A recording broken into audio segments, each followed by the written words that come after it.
Một ông lão 66 tuổi, 30 năm trước đã bỏ rơi vợ con để chạy theo nhân tình. Ông không chỉ giúp nhân tình nuôi lớn hai đứa con trai, mà còn xây nhà, mua xe và lo tiền cưới hỏi cho chúng. Giờ đây, khi đã già và nghỉ hưu, ông không muốn làm phiền hai đứa con riêng của nhân tình. Vì vậy, ông tìm đến đứa con ruột mà ông đã bỏ rơi hơn 30 năm, yêu cầu con trai chăm sóc và lo hậu sự cho mình. Sau khi bị từ chối, ông lập tức gọi truyền thông đến, tố cáo sự bất hiếu của con trai. Nó chẳng thèm quan tâm tôi, chưa từng thăm non tôi, cũng chẳng bao giờ gọi điện. 2 tháng trôi qua, nó cũng không hỏi han gì tôi. Nó giàu có triệu phú cơ mà. Nó giàu có triệu phú, nó chẳng thèm để tâm đến tôi. Ông lão kể với người hòa giải rằng con trai ruột của ông tốt nghiệp đại học danh tiếng, hiện đang làm tổng giám đốc tại một công ty nhà nước với thu nhập không biết bao nhiêu vạn mỗi tháng. Ông lão ở mức tố cáo với người hòa giải rằng một đứa con giàu có như thế mà gần 30 năm nay chưa từng cho ông một đồng nào. Ông lão tiếp tục không ngừng than vãn với người hòa giải: tôi chỉ là một người cha đáng thương bị con trai ruồng bỏ. Nó mừng thì gọi điện, không thì thôi. Khi nó cưới vợ, tôi bảo nó sẽ đến dự tiệc cưới, nhưng lại không cho tôi đi. Nó còn dọa nếu tôi đến,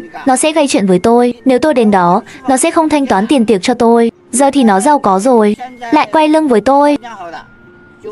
Người ta thường nói cha con không có thù qua ngày hôm sau. Thù hận từ đâu mà ra? Tôi là cha của nó mà. Nghe xong lời tố cáo của ông lão, người hòa giải cũng nổi giận. Sao một người con trai lại có thể bỏ mặc cha ruột như vậy? Thế là người hòa giải dẫn ông lão cùng người vợ hai của ông đến nơi làm việc của con trai, yêu cầu con trai đưa ra lời giải thích. Không ngờ, khi thấy họ, con trai lập tức lên xe bỏ đi mà không thèm ngoảnh lại. Thấy vậy, người hòa giải chạy ra chặn xe. Sao anh lại chạy? Không phải như vậy. Anh là con trai, hãy thực hiện nghĩa vụ làm con của mình đi chứ. Tôi đã đưa cho ông ấy 1.250 tệ và đều đưa tận tay ông ấy. Hơn nữa, tôi còn chuyển khoản nếu như tôi bận. Con trai nói rằng trước tiên không bàn đến việc mình bị cha bỏ rơi 30 năm. Thứ hai, cha anh cũng là nhân viên công ty nhà nước, lương hưu hiện tại đủ để ông sống thoải mái. Vì vậy, con trai cho rằng việc ông lão đòi tiền chu cấp bây giờ chỉ là ý định dùng số tiền đó để nuôi người vợ hai hoặc các con riêng của bà ta. Thứ ba, anh chưa bao giờ không chu cấp, chỉ để tránh tiền rơi vào tay người khác. Anh chuyển tất cả thành vật phẩm tương đương và đưa trực tiếp cho cha. Sau này, khi cha vào viện mua thuốc, anh cũng chi trả toàn bộ chi phí thuốc men. Chỉ là anh càng nhượng bộ, tham vọng của cha anh càng lớn.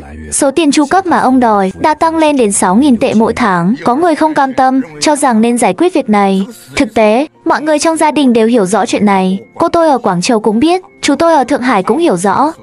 Mọi người đều biết chuyện này là thế nào. Trương Thiệu, tôi nói với anh một câu. Chuyện của cha anh và tôi, chuyện này không liên quan gì đến tôi. Cô không có tư cách nói chuyện với tôi. Cô không có tư cách nói chuyện với tôi, hiểu không? Lúc này, người vợ hai lên tiếng, bắt đầu cãi vã với con trai. Cũng chính lúc này, người hòa giải mới bất ngờ nhận ra rằng đây không phải mẹ ruột của anh. Khi cha anh bỏ rơi vợ, anh mới chỉ 5 tuổi.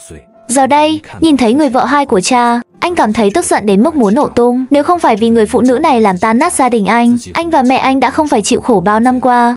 Sau khi ly hôn, cha anh chẳng những không chu cấp một đồng nào, mà thậm chí còn chẳng thèm nhìn mặt anh lấy một lần. Mai đến khi anh trở thành tổng giám đốc, cha anh mới vội vàng tìm đến nhận con. Anh cũng không phải triệu phú như cha nói. Đúng là anh làm tổng giám đốc công ty nhà nước, nhưng lương tháng chỉ có 12 vạn. Vợ anh cũng chỉ kiếm 12 vạn mỗi tháng. Họ còn phải nuôi 2 đứa con, cùng với trả nợ vay mua xe và nhà. Nghe vậy, ông lão liền to tiếng cãi nhau với con trai. Tôi mỗi tháng nhận lương hưu 2.000, mà con chỉ cho tôi hơn 1.000. Như vậy hợp lý sao? Người vợ hai đứng bên cạnh cũng lên tiếng, nói rằng việc ly hôn của cha mẹ anh không liên quan đến bà. Nhưng giờ cha anh đã già, anh bắt buộc phải chu cấp. Nếu không, bà đe dọa sẽ tố cáo anh, làm hỏng sự nghiệp của anh. Tôi sẽ tố cáo con trai bất hiếu như anh. Cứ đến đây, hai người họ đã ly hôn rồi. Tôi và cha anh yêu nhau thật lòng. Tôi và cha anh là kết hôn hợp pháp. Đấy là chuyện của hai ông bà. Tôi không quan tâm. Các người tránh ra để tôi đi. Tôi cũng chẳng nghĩ gì nhiều đâu. Ông lão cũng cho rằng mình chẳng làm gì sai. Con trai có nghĩa vụ nuôi cha là chuyện đương nhiên. Hồi ly hôn, ông đã để lại căn nhà cũ cho mẹ con họ. Sau đó, mẹ anh bán căn nhà để nuôi anh ăn học. Tính ra thì cũng là dùng tiền của ông. Thành công của con trai hôm nay cũng có công lao của ông. Sau đó, con trai tìm riêng người hòa giải, nói rằng anh không chấp nhận hòa giải. Rồi anh kể về những ân oán hơn 30 năm trước. Hòa giải, chẳng còn chút tình cảm nào. Không còn tình cảm nữa, nói thật, chẳng còn chút tình cảm nào. Cô cũng hiểu mà, từ khi tôi còn nhỏ, nhà đã toàn tiếng cãi vã. Cô hỏi tôi còn tình cảm gì nữa. Đặc biệt là thời điểm đó, bị dồn đến bước đường cùng. Lúc ấy gia đình tôi còn mắc nợ hơn 8.000 tệ. Thời đó là số tiền rất lớn. Tôi hoàn toàn do mẹ tôi một mình vất vả, ngày đêm làm việc nuôi lớn đến bây giờ. Trong lòng con trai, cha anh là một người gây đau khổ. Từ khi sinh ra, anh đã sống trong tiếng cha đánh mắng mẹ. Cha chưa từng dành cho anh một chút quan tâm. Anh lớn lên được như hôm nay, hoàn toàn nhờ sự chăm sóc của mẹ.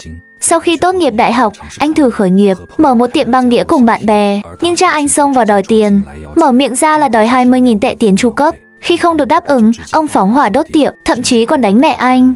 Hiện giờ, công an vẫn còn lưu hồ sơ vụ việc phóng hỏa đốt tiệm băng đĩa. Và hơn nữa, chuyện này không thể nào. Công an phường Nguyệt Lộ vẫn giữ hồ sơ, vụ việc do chính trưởng công an Mã xử lý. Phóng hỏa đốt tiệm có thể bị tù từ 3 năm trở lên, thậm chí còn hơn, ở cục cảnh sát cảng. Thực tế, tình huống này chắc cô cũng hiểu. Tôi tin rằng công an chắc chắn có lưu hồ sơ. Phóng hỏa là tội nghiêm trọng. Đúng, có thể bị tù từ 3 năm trở lên nếu bị kết tội đốt tiệm bằng đĩa. Nhưng tôi đã bảo lãnh ông ấy ra, và đó là cách ông ép tôi đưa 20.000 tệ. Hơn chục năm không liên lạc, ông chẳng thèm gọi điện hỏi thăm. Thỉnh thoảng gọi một cuộc, thăm một lần cũng không quá đáng. Nhưng đến mức này, thật sự là quá đáng lắm rồi, không còn gì để nói. Thực ra trước đây tôi cũng tru cấp cho ông ấy, nhưng mỗi lần tôi đưa gì đó là lại gặp rắc rối không ngớt. Ông muốn vòi vĩnh hết thứ này đến thứ khác, như thể muốn vét sạch gia sản của tôi vậy. Tôi muốn nó đưa thêm tiền tru cấp cho tôi. Giờ tôi đã già như này rồi, không kiếm được tiền nữa. Hôm đó, tôi giận nó quá, nó không đưa tiền. Tôi dùng dầu hỏa. Vậy là ông dùng dầu hỏa đốt cửa hàng của anh ấy. Đúng thế, cứ vậy mà đốt sạch mọi thứ. Nghĩ đến việc cha giúp người khác nuôi lớn 2 đứa con riêng, con trai cảm thấy vô cùng khó hiểu. Tại sao không tìm họ đòi tiền tru cấp, mà cứ bám lấy anh, đòi ngày càng nhiều.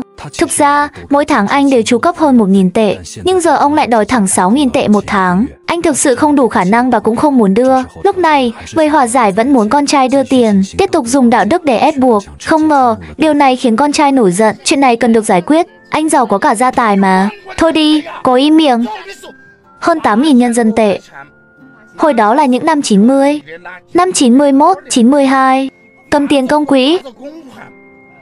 Hơn 8.000 nhân dân tệ là tiền công quỹ, cô hiểu không hả? Ngày đó, ông chủ nhiệm của hợp tác xã thương mại lại chạy đến nhà tôi. Nếu không trả số tiền này, ông ta sẽ kiện lên viện kiểm sát với tội danh tham ô hoặc biển thủ công quỹ. Hồi đó, mọi người nghĩ xem, cảm nhận được hơn 8.000 tệ là số tiền thế nào. Mẹ tôi phải chạy khắp nơi vay mượn, cũng bị khắp nơi ép buộc. Lúc ấy ông ấy đâu? Chẳng phải đang nuôi con người khác sao? Tôi chẳng thèm nói với ông nữa. Lương tôi chia ra cũng đưa hết cho ông. Con đòi sao? Lương tôi chia ra cũng đưa cho ông rồi. Ông còn đòi gì nữa? Ông chẳng dạy dỗ gì con cái. Hãy để tòa xử lý. Được chứ? Được thôi. Do tôi tôn trọng ông vì ông là người lớn tuổi. Nếu ông không coi tôi là con, tôi chỉ tôn trọng ông như một người già. Tôi không phải không nhận ông. Ông mới là người không nhận con. Tôi không nhận anh sao? Ông thực sự không nhận tôi. Đi, ra tòa. Sau đó, người hòa giải gọi điện cho em trai của ông lão để tìm hiểu. Người em cho biết anh trai mình luôn gây rối để đòi tiền tru cấp, và tất cả là do người vợ hay xúi giục. Vì 2 đứa con riêng của bà chẳng có khả năng gì, bản thân bà lại không có lương hưu của chồng không đủ chi tiêu, nên bà ta nảy ý định nhắm đến đây.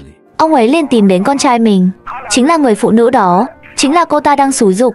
Người phụ nữ này muốn con trai anh tôi gặp rắc rối. Thấy đứa nhỏ làm ăn tốt nên muốn kiểm trác. Như thế khác nào ăn cướp, hành động như vậy là ngang ngược vô lý. Cô có biết không, cứ suốt ngày gây rối như thế là không chấp nhận được. Hôm sau, ông bố lại mang theo băng rôn đến trước cổng công ty con trai để gây rối, muốn ép con trai nhượng bộ đưa tiền. Thấy con trai không để ý, ông quay sang kiện ra tòa. Về trường hợp của ông lão này, nếu ông ấy có khả năng tài chính đủ để chi trả cho cuộc sống và y tế của mình, thì con trai ông ấy có thể không phải tru cấp các chi phí này. Tuy nhiên, anh ta vẫn cần phải hỗ trợ cha mình trong cuộc sống hàng ngày và an ủi tinh thần cho ông. Câu chuyện đến đây tạm dừng. Các bạn trước màn hình có những suy nghĩ gì về câu chuyện ngày hôm nay? Hãy để lại ý kiến của mình ở phần bình luận. Và nếu thấy hay, xin hãy để lại cho mình một like, một đăng ký kênh nha. Mình là Lạc Lạc. Hẹn gặp lại mọi người kỳ sau.